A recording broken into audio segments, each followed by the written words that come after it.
이 시간 우리가 은혜 받을 하나님 말씀은 신약성경 히브리서 11장 30절의 말씀입니다. 믿음으로 7일 동안 여리고를 도니 성이 무너졌으며. 아멘. 함께 읽은 말씀을 가지고 내 믿음을 보이라 라는 제목으로 함께 은혜를 나누길 원합니다. 우리는 어떤 사람에 대해서 그가 믿음이 있는가 없는가 어떻게 알 수 있을까요? 그 사람의 말과 행동을 통해서 그 믿음의 유무를 우리가 대충 짐작할 수 있습니다. 판단하는 것은 잘못이지만 그래도 그 사람이 하는 말이나 그리고 행동을 통해서 저 사람이 믿음이 있는 사람이구나, 믿음이 없는 사람이구나를 알 수 있다는 거죠. 또 그 사람의 태도, 즉 어떤 일을 만났을 때 나타나는 반응으로 그 믿음의 유무를 알 수 있습니다. 그렇다면 나의 믿음은 어떠합니까? 오늘 말씀을 통해서 내 삶에 닥친 내 힘으로 도저히 해결할 수 없는 문제를 만났을 때 우리는 어떻게 믿음을 드러내는지, 그리고 올바른 믿음의 태도는 무엇인지 함께 말씀을 통해서 나눠보기를 원합니다. 오늘 우리가 읽었던 본문 말씀, 바로 모세의 후계자 여호수아의 지도 아래 나타난 이스라엘의 믿음을 보여주는 말씀인데, 이 말씀의 배경은 여호수아서 6장의 배경입니다. 그 6장의 내용을 그냥 한 문장으로 함축적으로 요약한 것이 바로 오늘 히브리서 11장 30절 말씀입니다. 이스라엘의 모든 여정은 끊임없이 믿음이 요구되는 여정이었습니다. 애굽을 떠난 것, 믿음이 필요했습니다. 홍해를 건넌 것, 믿음이 필요했습니다. 그리고 오늘 여리고성을 무너뜨리는 것도 믿음이 필요했습니다. 우리도 마찬가지입니다. 우리가 구원받는 것, 무엇으로 구원받습니까? 예수 그리스도를 믿는 믿음으로 구원받습니다. 또한 우리의 일상생활에서 우리 끊임없이 믿음이 요구되어집니다. 우리 로마서 1장 17절 말씀 같이 한번 읽어보도록 하겠습니다. 함께 읽습니다. 시작. 복음에는 하나님의 의가 나타나서 믿음으로 믿음에 이르게 하나니 기록된 바 오직 의인은 믿음으로 말미암아 살리라 함과 같으니라. 아멘. 지금 우리 신앙생활, 바로 믿음으로 시작해서 믿음으로 진행되고 믿음으로 완성되는 삶이 우리 신앙생활인데, 복음에는 하나님의 의가 나타나서 믿음으로 믿음에 이르게 한다라고 말씀하십니다. 그러면서 오직 의인은 믿음으로 말미암아 산다라고 말씀하십니다. 바로 우리는 믿음으로 시작해서 믿음으로 진행되어지고 믿음으로 완성되어지는 삶을 살아가고 있는 것이죠.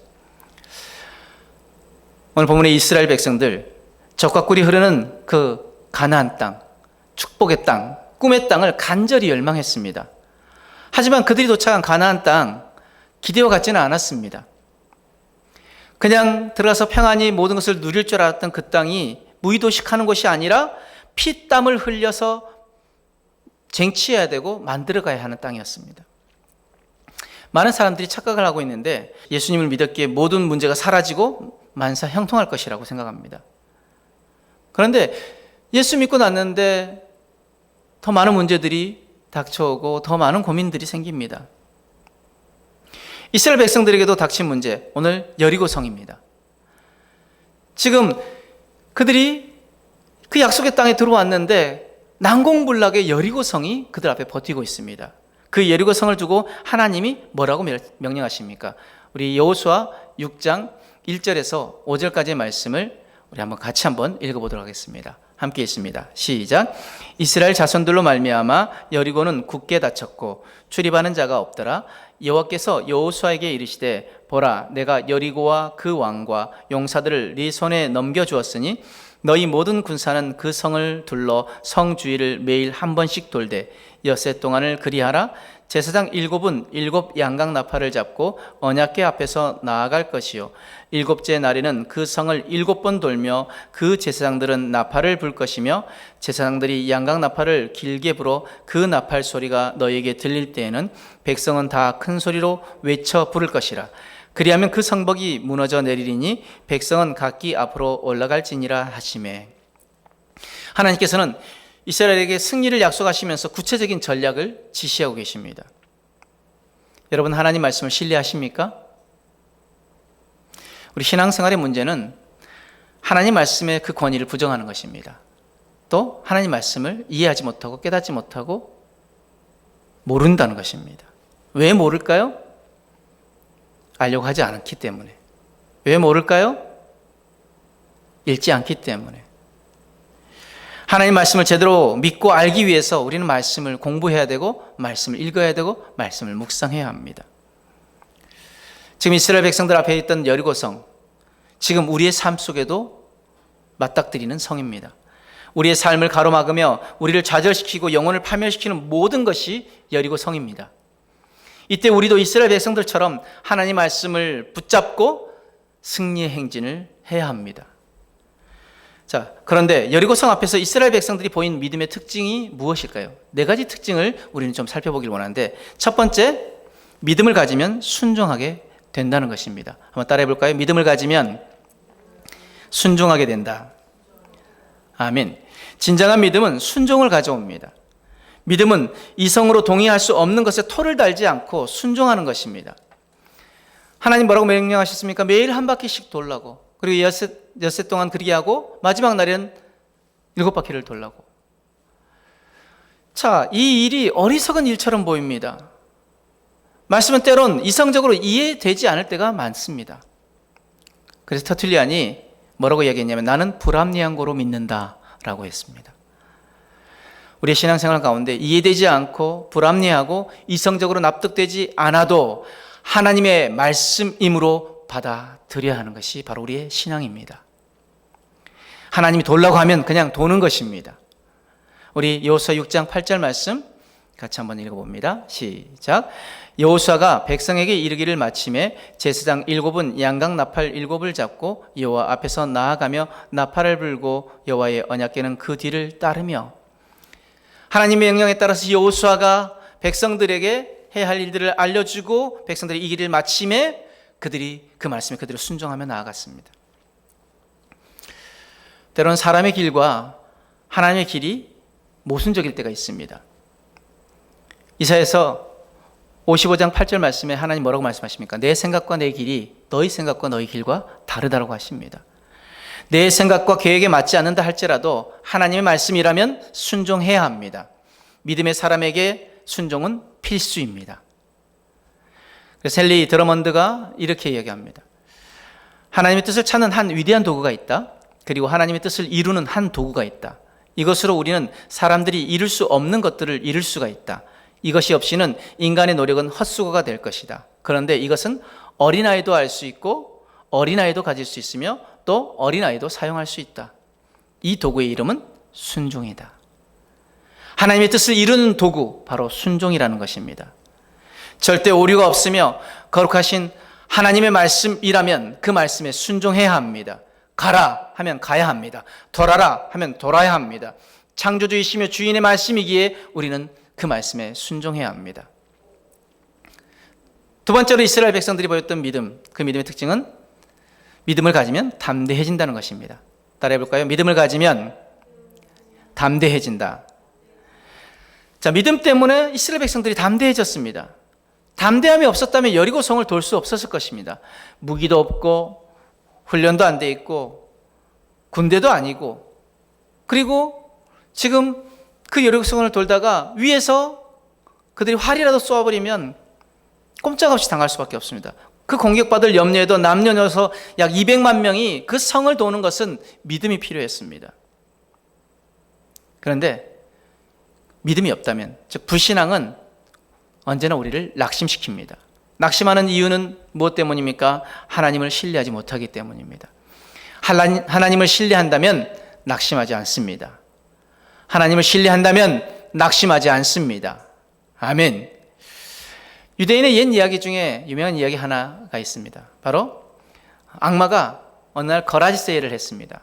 자기의 사용하는 모든 도구들을 다 널려놓고 거기에 가격표를 붙였습니다. 그런데 한쪽 구석에 제일 낡은 도구에, 오래돼 보이고 낡은 도구에 가장 비싼 가격이 붙어 있었습니다. 그래서 한 사람이 물었죠. 아니, 이건 도대체 이렇게 낡고 오래돼 보이는데 이렇게 가장 이 중에 있는 것 중에 제일 비싼 이유가 뭔가요? 그러자 그 악마가 이렇게 대답했다고 합니다. 그것은 나에게 가장 유용한 무기입니다. 그것으로 불신자들을 지옥에 가게 했고 그것으로 많은 그리스도인들을 쓰러뜨렸습니다. 그래요? 이게 이름이 뭐죠? 그러자 그 악마가 이렇게 대답했다고 합니다. 그 이름은 낙심입니다. 낙심은 사단이 가장 잘 사용하는 무기입니다. 낙심하는 순간 사단의 올무에 사로잡히게 됩니다. 그러므로 그 낙심을 벗어나는 것은 우리의 눈을 들어 천지를 창조하신 하나님을 바라보는 것입니다. 하나님과 말씀을 신뢰한 순간 낙심은 사라지고 믿음으로 담대함을 얻게 되어집니다. 세 번째로 이스라엘 백성들이 보였던 믿음의 특징, 바로 세 번째는 믿음을 가지면 인내하게 된다는 것입니다. 따라합니다. 믿음을 가지면 인내하게 된다. 서양 속담 가운데 기다린다는 것은 믿는다는 것을 의미한다라는 말이 있습니다. 자, 지금 성이 무너진 것 언제 무너졌습니까? 7일 돈 후, 중간에 무너지지 않았습니다. 7바퀴를 돈 후에도 무너지지 않았습니다. 그들이 하나님 말씀에 순종함으로 그 모든 것을 행한 후 그들이 크게 함성을 지르자 하나님 명령대로 순종하는 것을 본 후에 하나님께서는 그것을 무너뜨리셨습니다. 우리도 기도가 속히 응답되어지길 바랍니다. 그런데 속히 응답되어지면 우리 믿음이 좀 더 커지고 그러면 좋을 건데 우리가 하나님 왜 빨리 이루어지지 않는가? 우리의 믿음을 더 굳건하게 하고 더 믿음으로 하나님을 바라보게 하기 위함입니다. 100세를 산 사람에게 장수 비결을 물었다고 합니다. 그러자 그 100세를 산 노인이 이렇게 대답했다고 합니다. 나는 절대로 담배를 피우지도 않고 절대 과식하지도 않고 일찍 자고 일찍 일어납니다. 그러자 그 질문한 사람이 아니 많은 사람이 그렇게 하는데 왜 당신처럼 오래 살지 못하죠? 그러자 그 노인이 이렇게 대답했다고 합니다. 그 이유는 그 사람들이 그 습관을 오랫동안 지속하지 않았기 때문입니다. 미국의 30대 대통령인 칼빈 쿨리지는 다음과 같이 말했습니다. 무엇으로 인내를 대신할 수 있는가? 많은 재능을 가진 사람이 때론 성공하지 못한다. 왜냐하면 인내하지 못하기 때문이다. 교육을 많이 받은 사람들이 때론 성공하지 못한다. 왜냐하면 인내하지 못하기 때문이다. 때때로 용기 있는 사람도 실패하는 것을 보는데 이도 인내하지 못했기 때문이다. 우리에게 인내가 필요한 것, 그것은 바로 우리 믿음 온전하게 하기 위함입니다. 시편 37편 7절에 여호와 앞에 잠잠히 참고 기다리라. 자기 길이 형통하며 악한 꾀를 이루는 자 때문에 불평하지 말지어다. 여호와 앞에 잠잠하고 참고 기다리라고 말씀하십니다. 다른 사람 보면서 하나님 왜 저 사람들은 저렇게 잘 되어지는데 왜 아니 예수 믿지 않는 사람도 저렇게 잘 되어지는데 왜 저는 하나님 아직도 이것을 이루어 주시지 않나요? 라고 묻는 사람들에게 오늘 시편 37편 7절은 뭐라고 말씀하십니까? 우리 다시 한번 읽어봅니다. 시편 37편 7절 시작. 여호와 앞에 잠잠하고 참고 기다리라. 자기 길이 형통하며 악한 꾀를 이루는 자 때문에 불평하지 말지어다. 하나님은 하나님의 때에 하나님의 방법으로 반드시 이루어 주시는 분이십니다. 그런데 성경에 실패한 사람들이 나오는데 왜 실패하느냐? 아브라함 조금만 더 인내했다라면 이스마엘 때문에 오는 가정의 문제가 없었을 것입니다. 두 민족이 나누지 않았을 것입니다. 출애굽한 백성들 어떻습니까? 조금만 더 인내했더라면 그 40년의 광야 생활은 없었을 것입니다. 바로 약속의 땅으로 들어갔을 것입니다. 인내가 없어서 우리의 삶에 쓴 패배의 자국을 남기는 예가 너무나도 많습니다. 그러므로 우리는 하나님을 향한 믿음으로 인내를 배워야 합니다. 여리고성을 돌던 행진은 바로 인내의 행진이었습니다. 마지막으로 이스라엘 백성들이 보였던 믿음의 특징 네 번째는 믿음을 가지면 하나님을 기대하게 된다는 것입니다. 따라서 합니다. 믿음을 가지면 하나님을 기대하게 된다. 아멘. 믿음이 있으면 기대하게 됩니다. 여러분들 오늘 예배 올 때 하나님 내게 무슨 말씀을 하실지 그 기대감을 가지고 오셨습니까? 아니면 그냥 오셨습니까?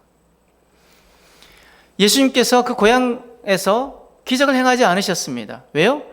그 고향 사람들은 기대가 없었기 때문에 예수님께서는 그곳에서 기적을 행하지 않으셨다는 것입니다. 이스라엘 백성들 7일 동안 그 성을 돈 후에 소리를 높게 외쳤습니다. 자, 만약 그들이 기대가 없었다면 그 소리를 크게 함성을 지를 수 있었을까요? 아니요. 기대가 있었기에 그 믿음의 기대를 가지고 그들은 외쳤던 것입니다. 우리 여호수아 6장 20절 말씀 한번 같이 읽어봅니다. 시작.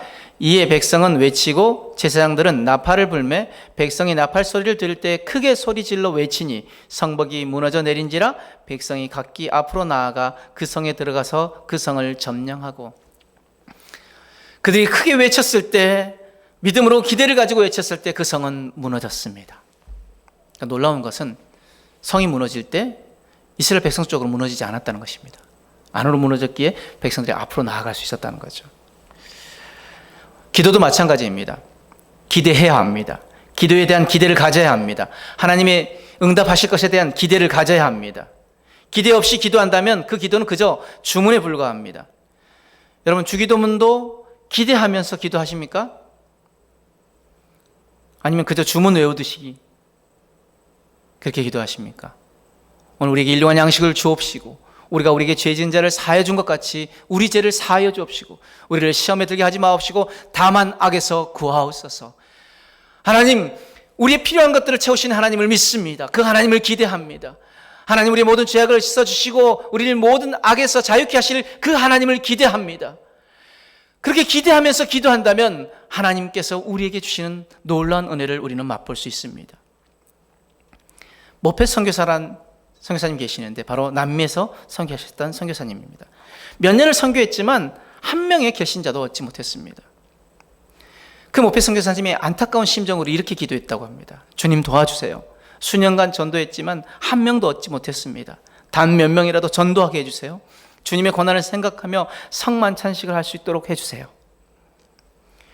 그렇게 믿음으로 기도하면서 이 모페 선교사님이 파송한 영국 교회에 성찬기구를 보내달라고 편지를 보냈습니다. 아니, 지금 아무도 없는 곳에 성만찬 기구가 무슨 소용이 있겠습니까? 그러나 기구가 도착했을 때 3명의 결신자가 생겼고 성만찬을 행하며 감격스러운 예배를 드렸다고 합니다. 오늘도 여러분 문제를 가지고 주님 앞에 나왔습니까? 그렇다면 그 문제를 주님께 맡기고 기대하시길 바랍니다. 엘리야는 갈멜산에서 비를 내려달라고 기도하면서 7번이나 비를 기대하며 종을 보내어 그 비가 오는지 확인했습니다. 7번째, 손바닥만한 구름이 보일 때 엘리야는 의심하지 아니하고 비를 주실 것을 믿었습니다. 이스라엘 백성들도 기도했음에도 불구하고 상황은 여전히 변하지 않았습니다. 예리고 성은 여전히 버티고 있었습니다. 그러나 약속의 말씀을 믿고 기대하며 영광의 하나님을 바라볼 때, 그리고 그 말씀에 순종하여 외칠 때 그 성은 무너졌습니다. 하나님이 믿는다면 문제의 벽을 무너뜨릴 주님을 찬양하고 기대하길 바랍니다. 말씀의 결론으로 오늘 우리의 삶의 여리고는 무엇입니까? 어떤 분에게는 물질이, 어떤 분에게는 관계가, 어떤 분에게는 건강이, 어떤 분에게는 사업이, 어떤 분에게는 학업이 될 수 있습니다. 인생의 길에서 맞닥뜨리고 절대 넘어설 수 없을 것 같은, 그리고 절대 그것을 해결하지 못할 것 같은 그 여리고 앞에 서 있는 우리에게 주님은 이렇게 말씀하십니다. 내 믿음을 보이라. 내 삶에 닥친 어려운 환경과 상황 속에서 내 믿음을 보이라. 네가 만나는 홍해 앞에서 내 믿음을 보이라. 너의 힘으로 도무지 깨뜨릴 수 없는 그 여리고 앞에서 내 믿음을 보이라. 이 말씀 앞에 당당히 우리의 믿음을 드러내 볼 수 있는 우리의 모습이 되어지길 원합니다. 순종하는 믿음, 담대한 믿음, 인내하는 믿음, 기대하는 믿음의 소유자들이 되어지길 주님의 이름으로 축복합니다. 아멘.